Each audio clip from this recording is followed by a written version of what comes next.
నేతల మధ్య సుదీర్ఘంగా దాదాపు 13 గంటల పాటు చర్చలు కొనసాగాయి. కార్మికులు ప్రభుత్వం ముందుంచిన దాదాపు 32 డిమాండ్లపైన ప్రభుత్వం సానుకూలంగా స్పందించింది. దీంతో కార్మికులు సమ్మె విరమించినట్లు ప్రకటించారు.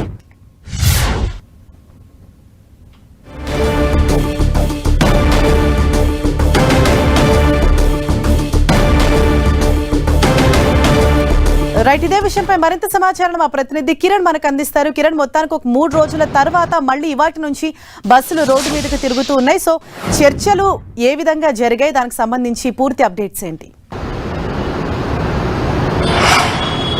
ఎటకేలకు ఆర్టీసీ కార్మికుల కళ నెరవేరినట్టుగా మనం చెప్పాల్సి ఉంటుంది. ఆర్టీసీని ప్రభుత్వంలో విలీనం చేస్తూ నిన్న సుదీర్ఘ చర్చల తర్వాత కూడా రాష్ట్ర ప్రభుత్వం నిర్ణయం తీసుకున్నట్టుగా మనమైతే చెప్పుకోవాలి. ప్రస్తుతానికైతే అందుకు సంబంధించి కూడా, ఎందుకంటే గడిచిన 3 రోజులుగా సమ్మెకు వెళ్లడం, ఒక కార్మికుడు చనిపోవడంతో కూడా ఎట్టకేలకు ప్రభుత్వం స్పందించి ఆర్టీసీ జేఏసీ నాయకులతో కూడా చర్చలకు పిలిచినట్టుగా మనమైతే చెప్పుకోవాల్సి ఉంటుంది. ప్రస్తుతానికైతే ఉదయం 6 గంటల నుంచి కూడా తిరిగి మరొకసారి ఆ బస్సులన్నీ కూడా రోడ్డెక్కినట్టుగా ఎందుకంటే 3 రోజుల సమ్మె కారణంగా ఇటు ప్రజలు, ప్రయాణికులు తీవ్ర ఇబ్బందులు పడ్డ పరిస్థితి కనిపిస్తుంది. ఒకసారి మనం విజువల్స్ చూసుకుంటే మరొకసారి ఇటు లకిడికప్పుల్ బస్ స్టేషన్ కూడా ఆర్టీసీ బస్సులతో కూడా కలకల్లాడుతున్న దృశ్యాలు కనిపిస్తున్నాయి.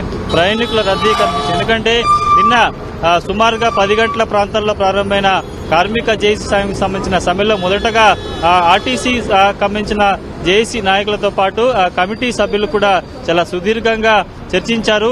ఖచ్చితంగా 32 డిమాండ్లకు సంబంధించి పరిష్కరిస్తేనే కూడా సమ్మె విరమిస్తామంటూ చెప్పిన పరిస్థితి. ప్రస్తుతానికి అయితే అందుకు సంబంధించి కూడా ఒకవైపు కమిటీ సభ్యులతో పాటు ఆ తర్వాత మంత్రులు, ఆ తర్వాత డిప్యూటీ సీఎం బట్టి విక్రమార్క నేరుగా రంగంలోకి దిగి సుదీర్ఘ చర్చల అనంతరం కూడా వారి డిమాండ్లకు సంబంధించి కూడా ప్రభుత్వం సానుకూలంగా పరిష్కరించేందుకు సిద్ధంగా ఉంది. ఎందుకంటే గడిచిన కొద్ది రోజుల నుంచి కూడా వారు చెప్తున్న 32 డిమాండ్లో 29 డిమాండ్లకు సంబంధించి కూడా పరిష్కరించేందుకు తాము సిద్ధంగా ఉన్నామని చెప్పే ప్రయత్నం చేసింది. కానీ ఆర్టీసీ కార్మిక జేఏసీ నాయకులు మాత్రం ఖచ్చితంగా ఆర్టీసీని ప్రభుత్వంలో విలీనం చేయాలి, మరొకసారి తిరిగి ఆర్టీసీలో కార్మిక సంఘాలకు సంబంధించిన గుర్తింపుతో పాటు ఇతర పీఆర్సీ అంశానికి సంబంధించి కూడా కీలక ప్రస్తావన చేసి దానికి సంబంధించి కూడా అనేక పర్యాలు కూడా కమిటీ సభ్యులతో చర్చించిన పరిస్థితి కనిపిస్తుంది. ప్రస్తుతానికి అయితే అందుకు సంబంధించి కూడా విడతల వారీగా, దశల వారీగా చర్చలు జరిపిన తర్వాత కూడా ఇటు ప్రభుత్వం అందుకు సంబంధించి సానుకూలంగా స్పందించడంతో అర్ధరాత్రి తర్వాత ఆర్టీసీ జేఏసీ సంబంధించిన నాయకులు కూడా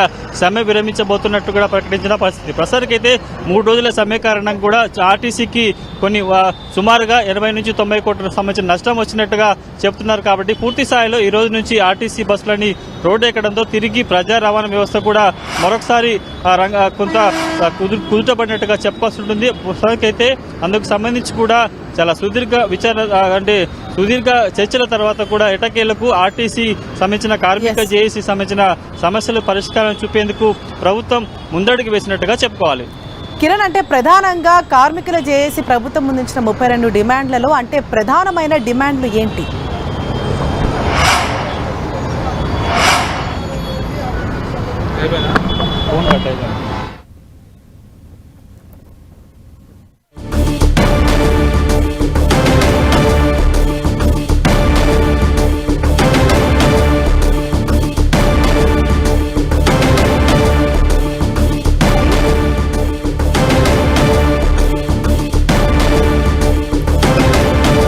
తెలంగాణలో 3 రోజుల తర్వాత మళ్లీ ఇవాళ ఉదయం నుంచి బస్సులు రోడ్డెక్కాయి. దీంతో ప్రయాణికులు కూడా మళ్లీ వారి విధులకు హాజరవుతున్నారు. అంటే ఈ 3 రోజుల పాటు కూడా ప్రయాణికులు తీవ్ర ఇబ్బందులు పడ్డారు. ఆర్టీసీ బస్సులు రోడ్డు మీద నడవక, అలాగే నిన్న ఏదైతే ప్రభుత్వంతో ఆర్టీసీ జేఏసీ కార్మికుల సంఘం చర్చలు జరిపిందో ఆ చర్చలు సఫలం కావడంతో వాళ్ళు ఈ సమ్మె విరమిస్తున్నట్లుగా ప్రకటించారు. దీంతో ఇవాళ ఉదయం మార్నింగ్ షిఫ్ట్ నుంచే బస్సులన్నీ కూడా రోడ్డు మీద తిరుగుతున్నాయి. దీంతో స్టూడెంట్స్ కావచ్చు, అలాగే ఉద్యోగులు కూడా వారి విధులకు ఎటువంటి ఇబ్బందులు లేకుండా సరే ప్రయాణం చేస్తున్నారు. అంటే ఈ 3 రోజుల పాటు కూడా వారు ప్రత్యామ్నాయ మార్గాలను ఎంచుకున్నారు.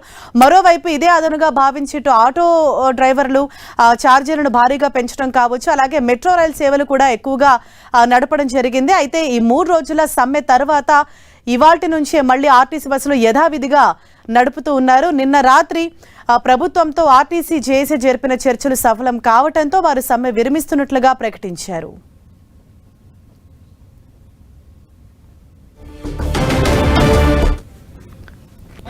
ఆర్టీసీ కార్మికుల ఐక్యత